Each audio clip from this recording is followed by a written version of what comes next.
लोग। Last class में भी हम लोगों ने कुछ क्वेश्चन को डिस्कस किया था और आज भी हम लोग कुछ क्वेश्चंस को डिस्कस करेंगे।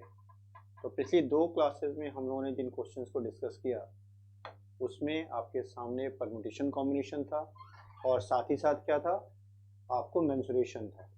आज 1-2 क्वेश्चन अब प्रोबेबिलिटी के करेंगे और 1-2 क्वेश्चन हम लोग बायोस्टैट्स का स्पेशली सैम्पलिंग का करेंगे। देखते हैं, चलिए। सबसे पहला क्वेश्चन जो मैं आपसे पूछने वाला हूँ वो बहुत ही सिंपल क्वेश्चन है और ये आपके एग्जाम का ही क्वेश्चन है। ध्यान से देखना, इस क्वेश्चन को हम आज डिस्कस करने वाले हैं।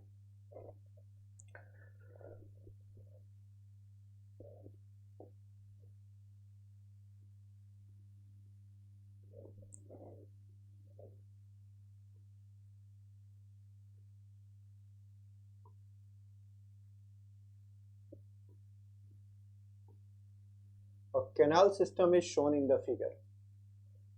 A canal system is shown in the figure.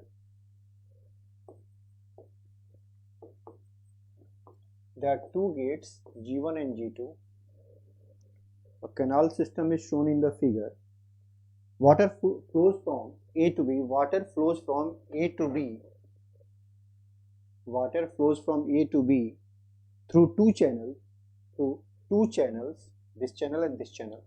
G1 and G2 are operated independently to regulate the flow of water.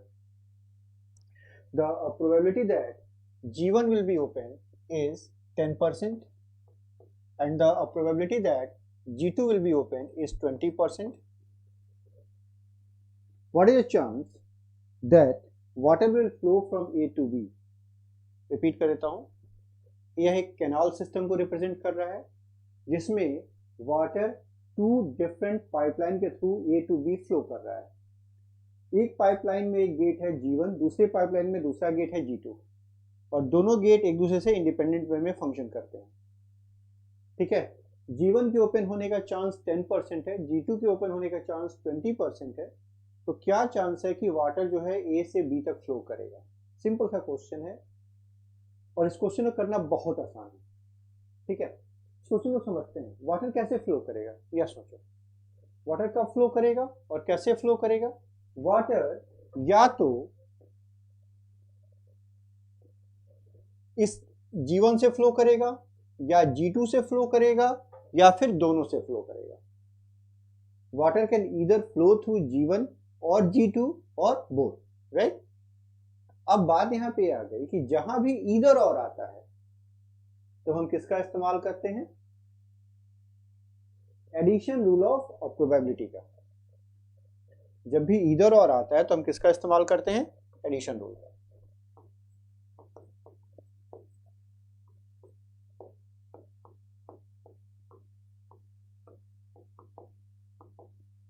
हम किसका यूज करेंगे? एडिशन रूल का। सो एडिशन रूल क्या कहता है? एडिशन रूल क्या कहता है? If A and B are 2 events, then the chances of happening of either A or B is, if A and B are 2 events, then chances of happening of either A or B is a probability of A union B, union means either or, equals to PA, chance of happening of A, plus PB, chance of happening of B, minus PA intersection B. Chances of happening of A plus chances of happening of B minus chances of happening of both, right? Clear है चीज? So PA union B equals to PA plus PB minus PA intersection B. It means यह both या common को represent करता है और यह किसे रिप्रेजेंट करता है? इधर और को रिप्रेजेंट करता है। अब यही फॉर्मूला हमें यहां यूज करना है, देखते हैं। चलो यहां ये फॉर्मूला यूज करेंगे तो वाटर या तो G1 से फ्लो करेगा या G2 से फ्लो करेगा। It means water will either flow through G1 और G2 और बोथ। तो जहां इधर और आ गया मतलब एडिशन रूल। तो एडिशन रूल का फॉर्मूला यहां लिखते हैं। तो क्या होगा, P G1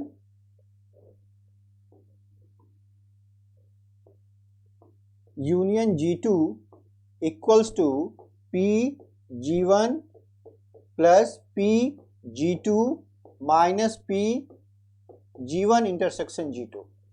अब P G1 तो गिवन है 10%, P G2 भी गिवन है हमारे पास 20%, लेकिन P G1 intersection G2 given नहीं है। यह कैसे फाइंड आउट करेंगे? इसके लिए एक दूसरा रूल होता है, आपको उसको याद रखना है। If A and B are independent events,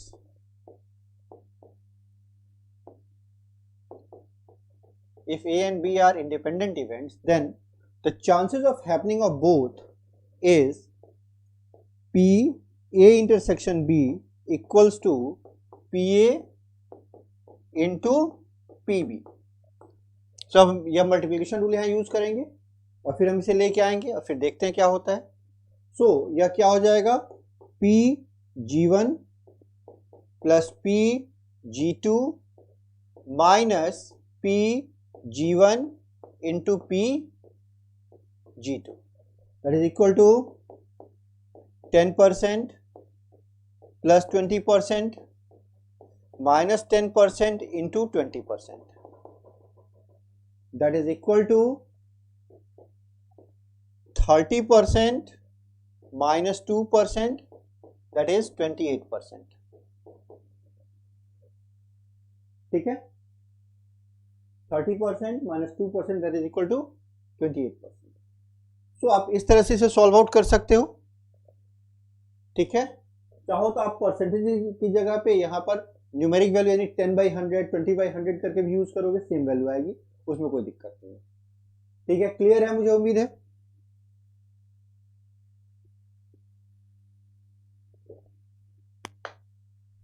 इसको समझने के लिए एक क्वेश्चन और कर लेते हैं। ठीक है,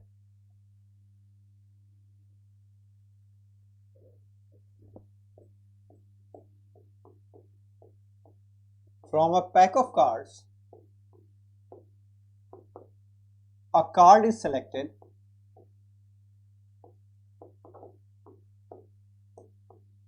randomly, a card is selected randomly।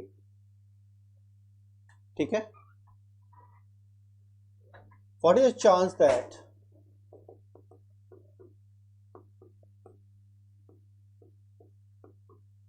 it will either be a king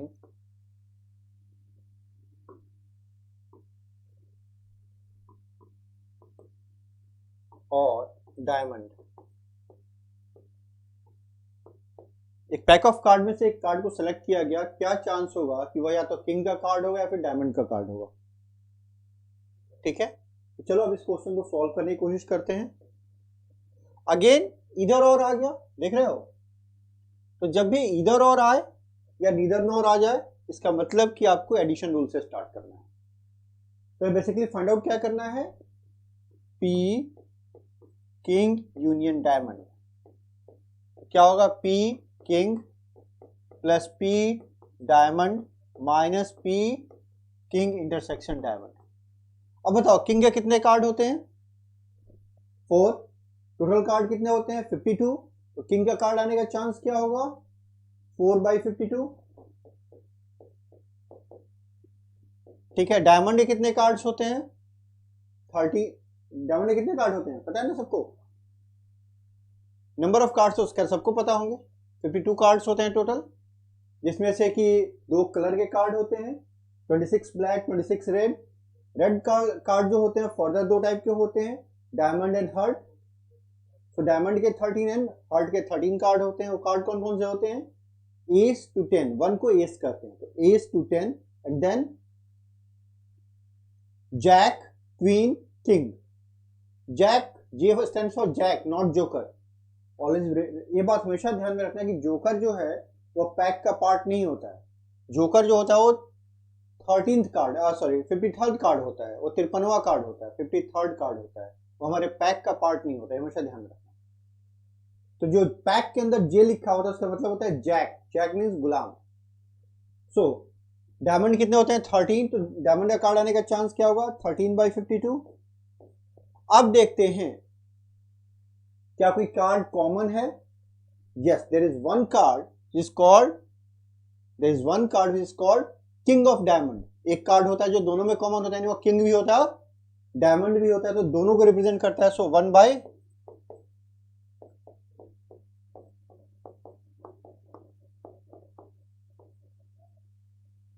हमारा आंसर हो गया। क्लियर है गाइस?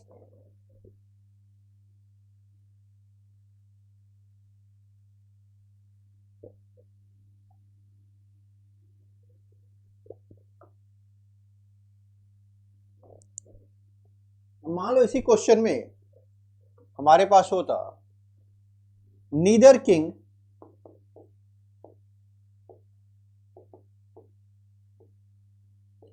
नॉर डायमंड, यह कैसे फाइंड करते हैं? अब देखो नीदर नॉर जो होता है वह इधर और का कॉम्प्लीमेंट्री होता है, तो कॉम्प्लीमेंट्री फाइंड करने के लिए हम 1 में से इनिशियल वैल्यू को माइनस कर देते हैं। तो 1 में से इधर और को माइनस कर देंगे तो हमें नीदर नॉर की वैल्यू मिल जाती है। नीदर नॉर को रिप्रेजेंट करने के लिए बार का यूज होता है, तो इसको हम कैसे लिखेंगे, या क्या हो जाएगा हमारे लिए, देखिए P K यूनियन D। अब नीदर नॉर रिप्रेजेंट करना है तो कंप्लीमेंट्री के लिए हम क्या करते हैं, बार यूज कर लेते हैं, equals to 1 minus P K union D।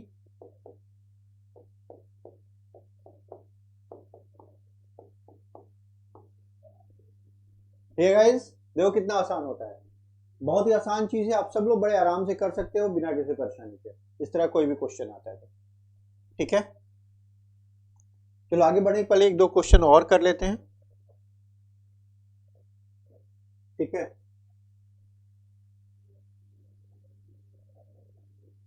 Suppose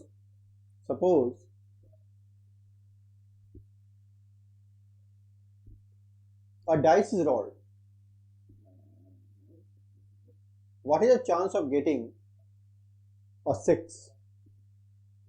मान लो मेरे पास एक डाइस है, डाइस को मैंने रोल किया, 6 आने का चांस क्या होगा?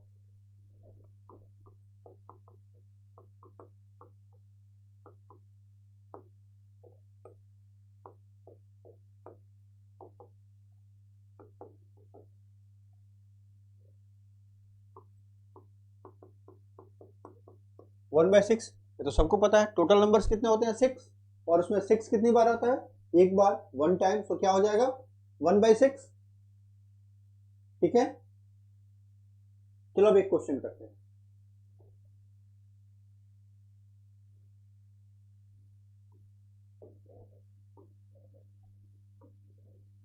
A dice is rolled for 3 times. Every time 6 appears,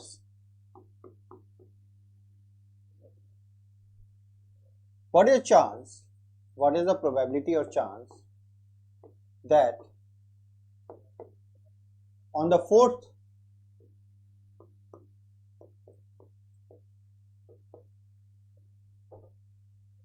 rolling again 6 will appear?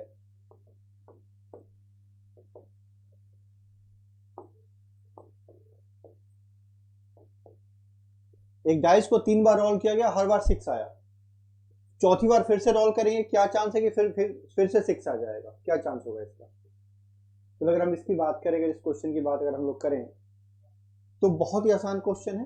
अब देखो डाइस को आप कितनी बार भी रोल करो, हर बार जो डाइस की रोलिंग होती है वो प्रीवियस रोलिंग से इंडिपेंडेंट होती है।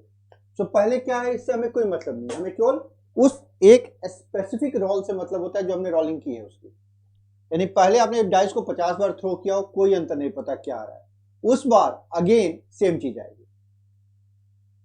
ठीक है, सो अगेन उसके चांसेस वही के वही रहेंगे। पहले क्या है इससे कोई मतलब नहीं, क्यों? क्योंकि डाइस का हर एक थ्रो अपने आप में क्या होता है, इंडिपेंडेंट होता है, जस्ट लाइक चाइल्ड बर्थ। जैसे चाइल्ड बर्थ का हर एक बर्थ अपने आप में इंडिपेंडेंट होता है, वैसे ही डाइस का हर एक थ्रो अपने आप में क्या होता है, इंडिपेंडेंट होता है। सो पहले क्या है, इससे हमें कोई मतलब नहीं, हमें मतलब किस चीज से है कि उस स्टेप में उस पॉइंट पे हमें क्या मिल रहा है। सो देखते हैं। सो यहां हमारा आंसर क्या होगा। अब पहले 3 बार में है उससे कोई मतलब नहीं है, हमें तो केवल आखिरी बार का देखना है।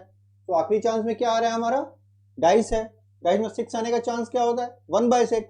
So the answer will be 1/6। तो हमारा आंसर क्या हो जाएगा, 1/6। श्योर है।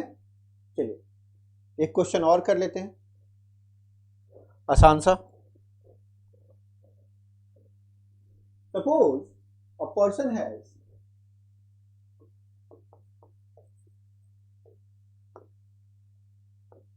100 children.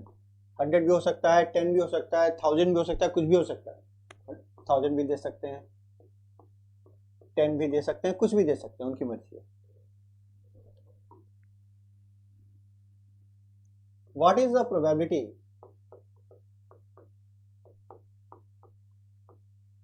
that the fourth child will suffer from a specific disorder if the girl child is considered carrier and the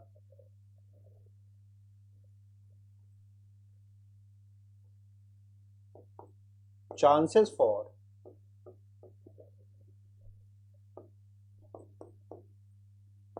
disorder in a boy child is 1/19.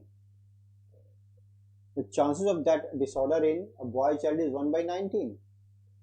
अब यहां देखो, इस पूरे क्वेश्चन का कैच यह है कि हर एक चाइल्ड बर्थ अपने आप में इंडिपेंडेंट होता है। पहले क्या हुआ इससे कोई मतलब नहीं है, मतलब केवल उसी बर्थ से होता है। सो यहाँ पे 100 बच्चे हों, 1000 हो, 100 हो, कोई अंतर नहीं पड़ता। ठीक है, 10 हो, 50 हो, कुछ भी हो, कोई अंतर नहीं पड़ता। हमारा मतलब किससे है, फोर्थ चाइल्ड, इससे हमारा मतलब है फोर्थ चाइल्ड। ठीक है, बाकी क्या है इससे कोई मतलब नहीं है, बाकी सबको भूल जाओ, मतलब किससे रखो, केवल फोर्थ वन से। तो फोर्थ वन अगर लड़की है क्या प्रॉब्लम होगी, नहीं, तो गर्ल चाइल्ड के यहाँ कैरियर मान रहे हैं, उसके होने का चांस गिवन नहीं है। सो इसका मतलब यही गर्ल चाइल्ड को प्रॉब्लम नहीं हो सकती। सो वो प्रॉब्लम होने के लिए फोर्थ चाइल्ड को क्या होना पड़ेगा, बॉय चाइल्ड। तो बॉय चाइल्ड होने का चांस क्या होता है, 1/2। और फिर उस चाइल्ड को वो डिजीज होने का चांस क्या होगा, 1/19। सो आंसर क्या हो गया, 1/38। 1/38। क्लियर है सबको, गाइस क्लियर है।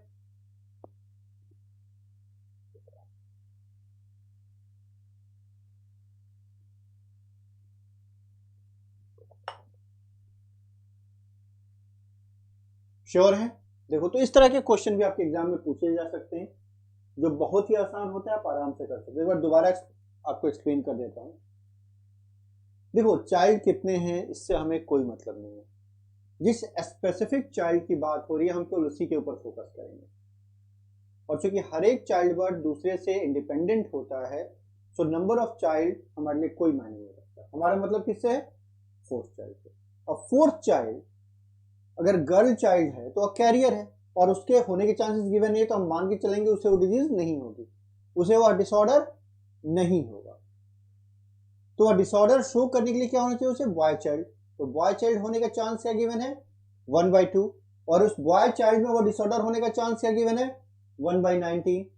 सो एग्जैक्टली फोर्थ चाइल्ड को वो डिसऑर्डर होने का चांस क्या है, 1/2 into 1/19, that is equal to 1/38। Clear है गाइस। चलिए इससे आगे चलते हैं। एक क्वेश्चन और कर लेते हैं, ठीक है,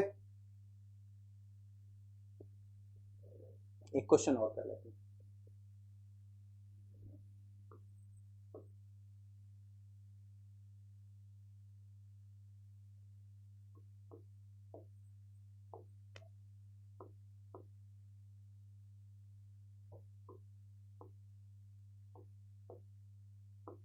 There are 5 males and 5 females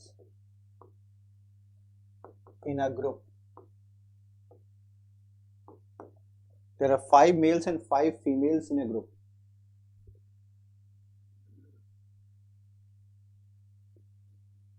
A committee of 6 is formed and one of the committees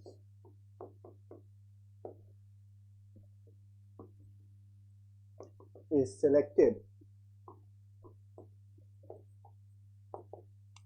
randomly. What is the chance that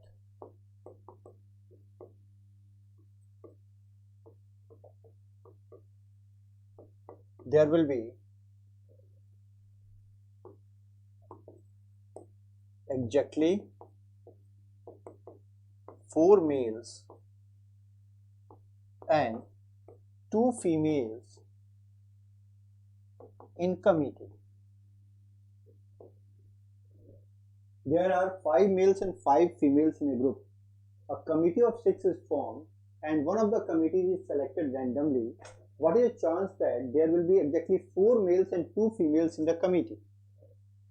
एक ग्रुप में 5 मेल और 5 फीमेल है, 6 पर्सन की एक कमिटी बनाई गई और उसमें से एक कमिटी को रैंडमली पिक किया गया। क्या चांस होगा, क्या प्रोबेबिलिटी होगी कि उस कमिटी में एग्जैक्टली 4 मेल हो और 2 फीमेल हो? पहले तो कितने लोगों की कमिटी बनाई जा रही है? 6, right.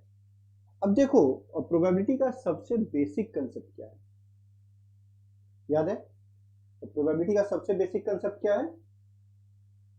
The probability of an event is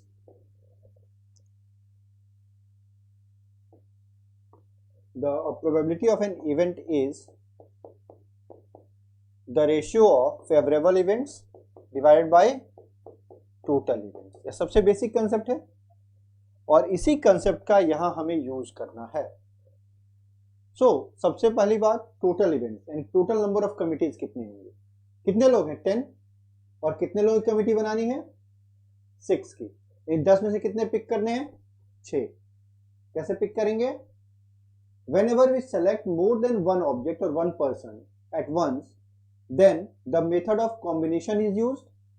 पहले भी हम लोगों ने इस चीज को डिस्कस किया हुआ है, तो अगेन वही चीज होगी हमारे पास। टोटल नंबर ऑफ कमिटीज कितनी हो जाएंगी हमारे पास, बताइए? टोटल नंबर ऑफ कमिटीज हमारे पास हो जाएंगी 10C6। अब देखते हैं कि फेवरेबल केस हमारे पास क्या है। फेवरेबल केस का मतलब क्या हुआ? 4 मेल होनी चाहिए और 2 फीमेल होनी चाहिए। अब मेल का सिलेक्शन क्या फीमेल में से हो सकता है? नहीं, मेल का सिलेक्शन जब भी होगा तो किस में से होगा? मेल में से होगा। मेल कितने हमारे पास? 5। और 5 में से कितने लेने हैं? 4। कैसे लेंगे? 5C4, 5 combination 4। सिमिलरली फीमेल्स कितनी है? 5 और लेनी कितनी है हमें? 2। कैसे लेंगे? 5C2।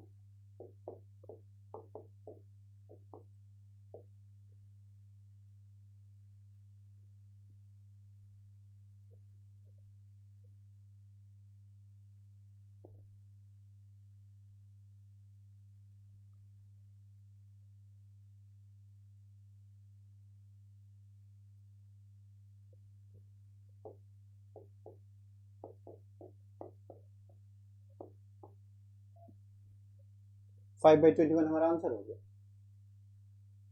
ठीक है, सॉल्व करोगे तो मिल जाएगा। देखो कैसे होगा। 10C6 equals to 10 into 9 into 8 into 7 into 6 factorial divided by 4 into 3 into 2 into 1 into 6 factorial।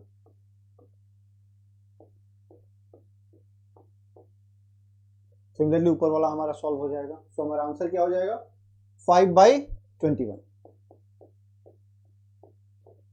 ठीक है गाइस, तो इस तरह के भी क्वेश्चन आपके एग्जाम में आ सकते हैं, ध्यान रखिएगा।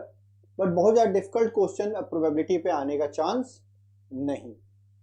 ठीक है, चलिए, सो आज के डिस्कशन को यहीं रोकते हैं, फिर मिलते हैं हम लोग अगले डिस्कशन।